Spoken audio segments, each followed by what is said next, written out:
Ok,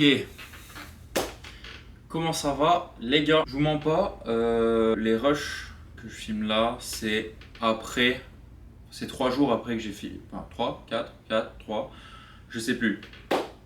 Le week-end est passé par rapport au rush que j'ai filmé de la séance.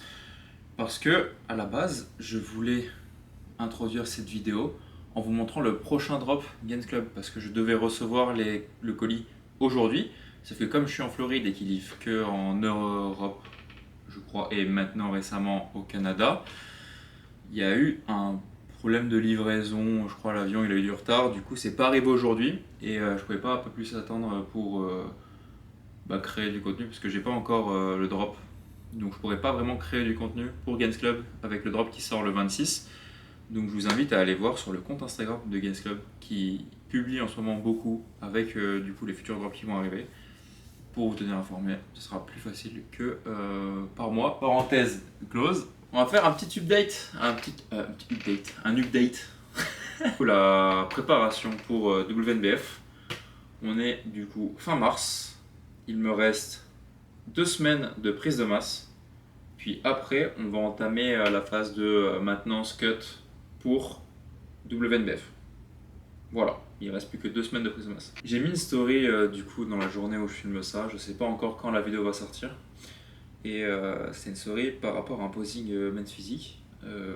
Oui, il y a des chances que je monte sur scène en men's physique, mais ça veut pas dire que je vais monter sur scène que en men's physique. J'ai pas encore décidé sur quelle catégorie je vais monter et quelle catégorie je vais pas monter. Pour l'instant, je ne me ferme aucune porte puisque j'ai jamais fait de compétition, donc je sais pas vraiment mon physique qui tend vers, on va dire, vers quelle catégorie. Voilà. Donc, pourquoi pas men's aussi. Ça me fait chier, j'ai le visage, il est tout rouge. J'ai vraiment une peau de merde. Oh, ça casse les couilles. Séance pool, comme j'avais dit dans la précédente vidéo. Si vous avez regardé la précédente vidéo, va la voir. Voilà, c'est dit. Je vous présente du coup mon programme, les 6 séances que j'ai sur mon cycle du coup de 8 jours de PPL x2 avec 2 séances différentes à chaque fois. Du coup cette fois c'était séance pool. Et voilà, c'était top, c'était carré, vous verrez de toute façon, vous allez regarder.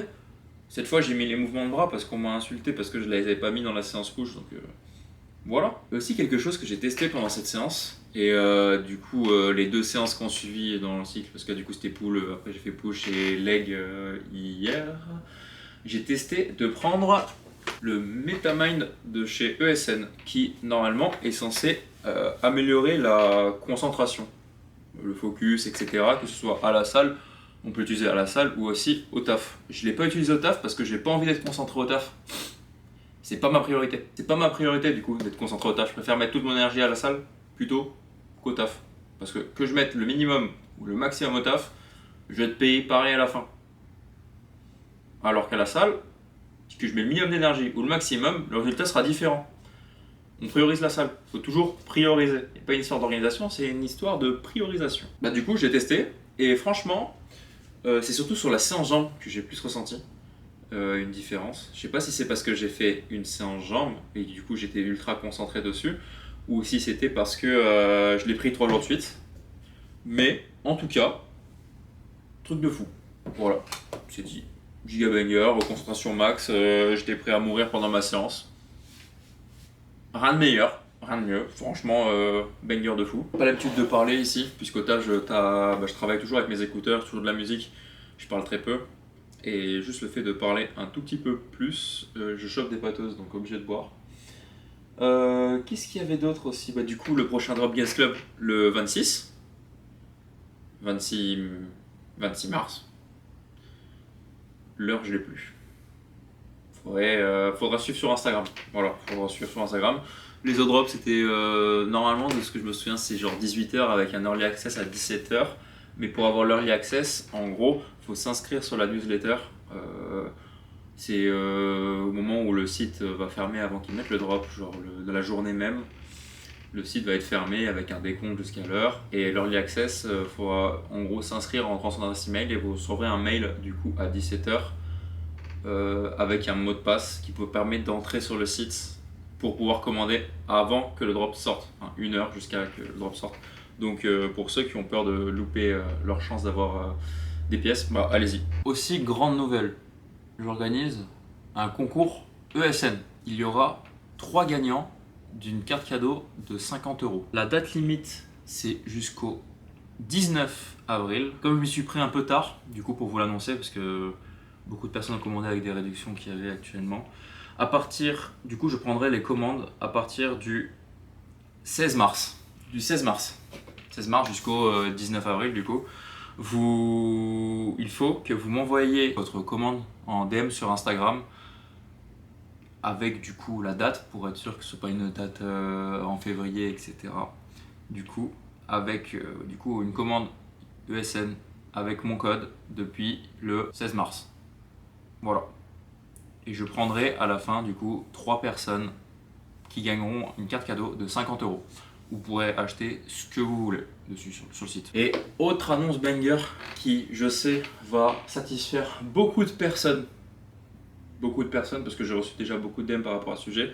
C'est vraiment un sujet assez mitigé, parce que même moi je suis mitigé. C'est le prochain drop Youngele avec un collab Demon Slayer. Je vous avoue que j'ai un peu peur, parce que c'est le genre de vêtements où même si tu kiffes de fou Demon Slayer, tu peux te dire ah ça fait un peu trop nerd, etc. Donc j'ai pas pris beaucoup de pièces. Je kiffe vraiment Demon Slayer, mais je suis pas prêt à m'habiller avec Demon Slayer. Donc j'ai pris des pièces plutôt stylées que pour l'instant j'ai pas porté en vidéo alors que ça fait longtemps que je les ai, parce qu'il fait trop chaud. En fait je suis en Floride et il fait genre 27 degrés la journée, donc je me vois pas mettre un pull. Là c'est un t-shirt à manches longues ultra fin et au taf il y a la clim, mais un pull non, je peux pas. Du coup moi j'ai pris 2 pulls, voilà, j'ai dit un capuche et un sans capuche. Ouais. Du coup sans capuche. Voilà, là vous me voyez. C'est bon.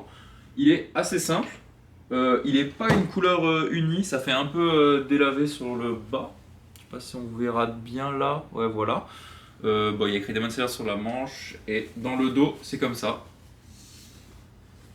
Donc, il est vraiment, vraiment simple, mais j'aime bien. Donc, j'ai pris. Il sera disponible. C'est à partir du 25 à 20 h en France.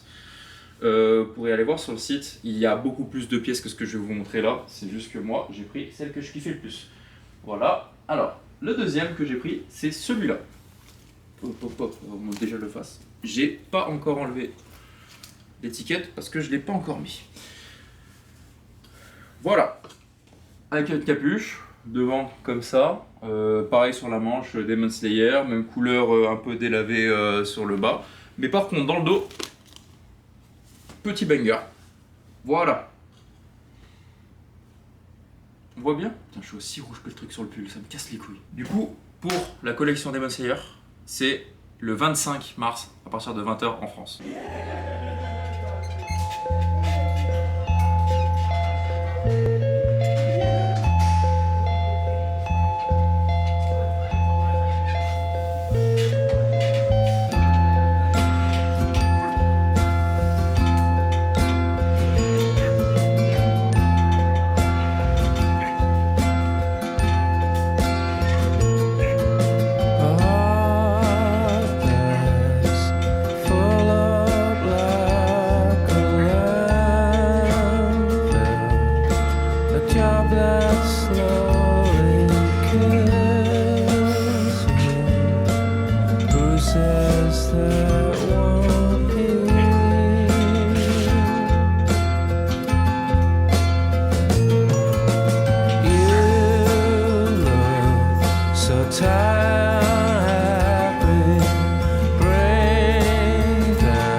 voilà, je reprends après la séance.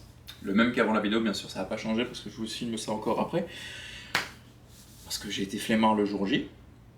Bah, c'était vendredi, je finissais de ma scène de taf, donc j'étais pas apte à parler après la séance. Parce que même la séance, elle était pas top niveau perf. Pour parler d'un autre truc, c'est que récemment, même pas récemment, ça fait genre avant que je commence à poster sur les réseaux, je voyais déjà plein de fois des gens qui faisaient des réactions sur les réseaux et qui parlaient que l'algorithme il était vachement nul et qu'il y a beaucoup trop de toxicité dans le feed game en France et qu'il faut revenir à la vibe 2022 à TVS ou 2016 blablabla.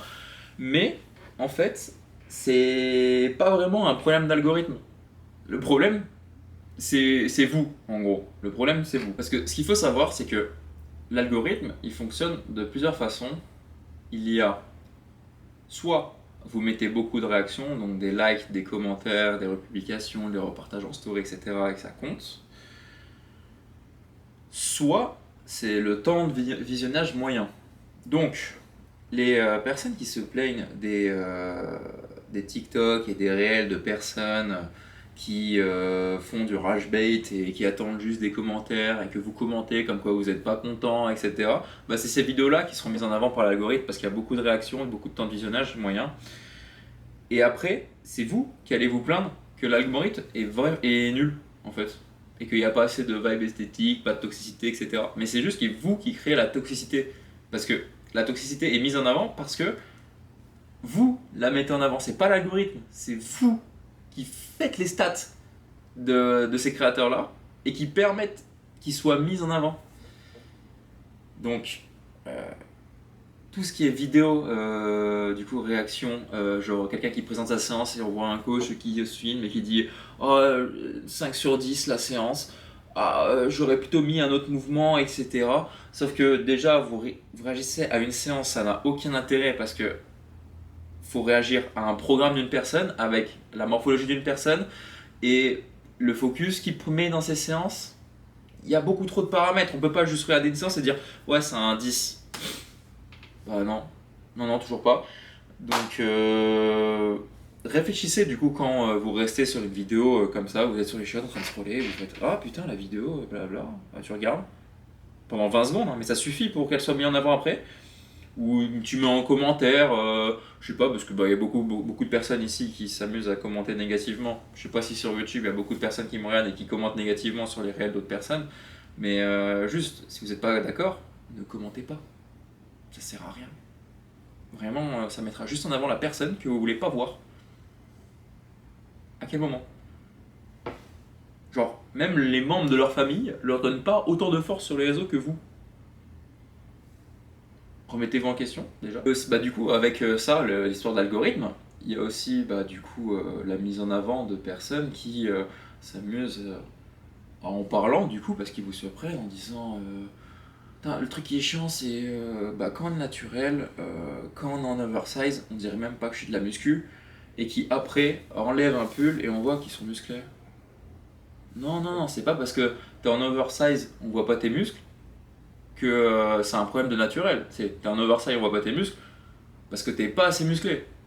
Mais naturellement, tu peux être musclé. Sauf que ces personnes-là, du coup, elles confortent dans l'idée des personnes qui sont pas musclées que être musclé, ce n'est pas naturel et du coup redescendent et rabaissent le niveau naturel.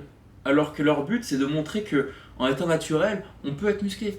Mais je ne comprends pas du coup le but de régresser le niveau naturel, qui du coup pour la plupart des personnes qui regardent ces personnes-là sont jeunes et débutants, et du coup vont se dire putain, on peut jamais être musclé naturellement. Je sais pas, moi j'ai commencé la salle, déjà sur les réseaux j'avais zéro truc de muscu, moi j'allais à la salle parce que je kiffais aller à la salle, je faisais juste du sport. Les seuls trucs que j'avais sur les réseaux c'était des conseils d'exécution sur des mouvements précis, c'était pas des réactions des personnes qui faisaient des séances, etc. C'était juste un mouvement précis. Et ça m'allait très bien, ça me suffisait. Moi, je kiffais, j'essayais de faire et j'essayais de comprendre après de mon côté, mais jamais je regardais des vidéos réactions, de blablabla. Et même des personnes qui rabaisser d'autres personnes. Ça n'a aucun intérêt de faire ça. Dans la même vague de je suis pas musclé, en oversize, blablabla, il y a aussi le on va remettre un peu parce que sur la réseau on vous montre pas tout. Quand on n'est pas pump, regardez, on dirait même pas acheter de la muscu. Et puis après, en étant pump, putain, c'est une grosse différence. Non, non, non, la seule différence qu'il y a quand t'es pump et no pump, quand généralement t'es sur les réseaux, c'est que t'es sec et du coup t'as des veines qui apparaissent en plus. En soi, t'as pas d'énorme différence, enfin, t'as juste un afflux sanguin sur une zone précise, mais ton physique il change pas, c'est le même muscle, juste il est gorgé d'eau et de sang. Donc si t'as pas de gros physique en étant à froid, t'as pas de gros physique en étant pump. C'est pas, c'est pas la magie du pump, hein. Le pump c'est pas magique. Bah, perso, mon physique je le préfère à froid que pump. Voilà. Donc je vais pas faire de vidéo, ah, le physique à froid, on dirait que je vais pas à la salle. Non, non, non. Non, le physique à froid, on dirait que je vais à la salle. Donc je vais pas faire ce genre de vidéo. Et me rabaisser moi-même par la même occasion à me dire ah mon niveau il est pas fou. Moi j'ai un niveau et il me convient. Et je progresse. Donc tant que je régresse pas, je suis content. Je vais pas me mettre en avant en disant mon physique il est pas foufou. Et du coup, ouais, toute cette globalité, bah, du coup en gros, ça joue sur l'algorithme. Les personnes qui font ce genre de vidéos, c'est parce que sur l'algorithme ça marche. Je vous mens pas, des fois je fais des vidéos aussi, pour l'algorithme ça marche. Les photos transformation, j'avais envie de le faire parce que c'était mes 4 ans de salle. Mais au fond de moi, je savais que ça pouvait retenir des personnes parce qu'il y a un grand texte, donc tu restes plus longtemps sur le post, ça intrigue, il y a beaucoup de commentaires en général sur le genre de trucs comme ça, mais c'était pas mon but premier. Je l'ai juste fait parce que j'avais envie pour moi de montrer 4 ans comment ça faisait et aussi de montrer mon avant-salle et un peu de contexte dedans pour expliquer du coup pour que les prochaines personnes qui s'amusent à me dire t'es dopé blablabla parce que t'es musclé, parce qu'il n'y a aucun argument pour dire que je suis dopé. Mais bah, du coup, vas-y, va voir sur le profil et tu vois quand j'étais à 14 ans, donc il y a 10 ans de ça, généralement plus musclé que 90% des go muscu. Voilà, c'est juste un fait, chacun sa génétique, et donc voilà. Bah, les créateurs de contenu, pour la plupart, ça se voit, ils font ça juste pour les stats. On voit des vidéos réactions. Je trouve que ça apporte rien. Parce que les réactions, j'ai jamais vu des scénarios aussi gaze. J'ai pas d'intérêt à voir ça. Attention, je critique pas les créateurs de contenu qui font ça. Enfin, je critique le contenu qu'ils font, mais pas la personne derrière. Parce qu'il y a des personnes qui sont vraiment adorables. C'est juste, ok, pour être mis en avant, faut faire ça, donc ils peuvent faire ça, parce que c'est leur métier. Ce qui est normal. Mais si vous voulez juste plus voir ça, ne réagissez plus à ça et ne regardez plus ça. Il n'y a rien de plus simple. Et c'est comme ça pour tout, pas que pour la musculation. Donc, votre feed, c'est vous qui le choisissez. Si vous tombez que sur des trucs comme ça, avec un TikTok et un feed Insta avec la toxicité, etc., c'est parce que c'est vous qui le vouliez. Moi, sur ce, je vous laisse. Faut que j'aille manger. Parce que là, je filme ça 3 jours après, mais il est 21h30, j'ai toujours pas mangé. Donc, je vais vous laisser. Et petit rappel, du coup, concours OSN jusqu'à cette date-là en avril. Je vais l'afficher à l'écran parce que je me souviens plus quelle date j'ai dit. C'était un dimanche 19 avril, il me semble. Gains Club 26 mars. Je vous montrerai sur Instagram quand j'aurai les pièces du drop. Et Youngele le 25 mars. Et tout ça, c'est avec le code Gabriel. Vraiment, merci beaucoup. Depuis la dernière vidéo, quand j'ai parlé de passer athlète Youngele, il y a des personnes qui m'ont envoyé du coup leur commande en me rappelant pour que tu deviennes athlète, etc. Donc ça montre qu'ils suivent les vidéos. Donc je suis vachement reconnaissant envers ces personnes. D'ailleurs, petit message, c'est pas parce que je peux avoir beaucoup d'abonnés que je ne réponds pas sur Instagram. Vous pouvez envoyer un message. Pour la plupart, quand je réponds, vous dites je pensais jamais que tu allais répondre, etc. Ou même tu es réactif. Oui, j'ai un téléphone comme tout le monde, je peux voir du coup quand on m'envoie un message. J'ai pas forcément toutes les notifications, donc je verrai pas dans la minute où vous l'enverrez. Mais j'essaye de répondre à tout le monde. Sauf à certaines questions. Par exemple, coucou, salut, ça va? J'ai pas envie de répondre. Posez directement la question. Pas de salut, ça va, j'en ai marre. J'en ai marre. Merci beaucoup d'avoir regardé. Et on se retrouve pour la prochaine.